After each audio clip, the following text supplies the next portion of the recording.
What I'd like to start to do is break up my code using functions, and that just allows me to take out little subsections of code that do particular tasks that I would normally be repeating, and I pull them out into their own little sections. So I've got my usual function here, which is main, and if I want to write another one, I just make sure I'm outside main, but still inside of my class, and I'm going to write public static void. Let's just call this fun for function, and inside here I put whatever code I would like it to do. So let me just write hello.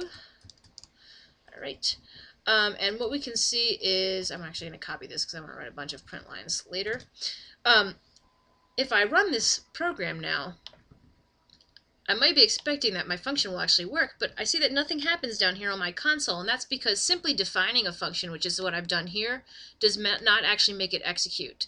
To get it to execute, I have to do what's called calling it up in main. So to call a function, all you have to write is the name of the function and some parentheses.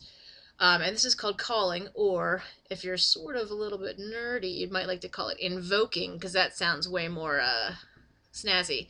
So I'm invoking the function, and that makes it just jump down, do what's in here, and jump back up. So if I try this now, then down in my console window, I've got the word hello.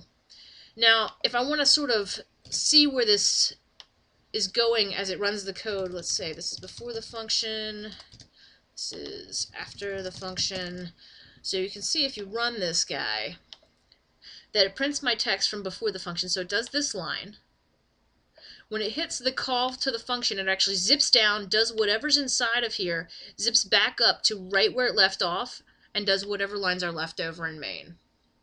So I can define a particular function one time, but I can actually call it as many times as I like. So if I would like to call this multiple times, and when I run it, it'll keep zipping back down and doing the action that's inside the function. Of course, we know this is sort of cruddy because we could do this with a little loop, and it would be much better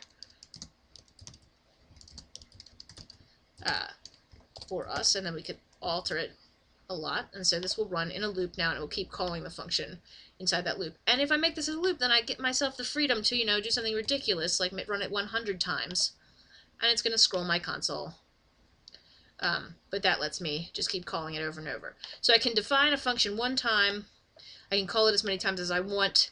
I can define another function, as many as I want, in fact. So I could have a public static void fun2, and we can have this guy print goodbye. So let's have this happen here.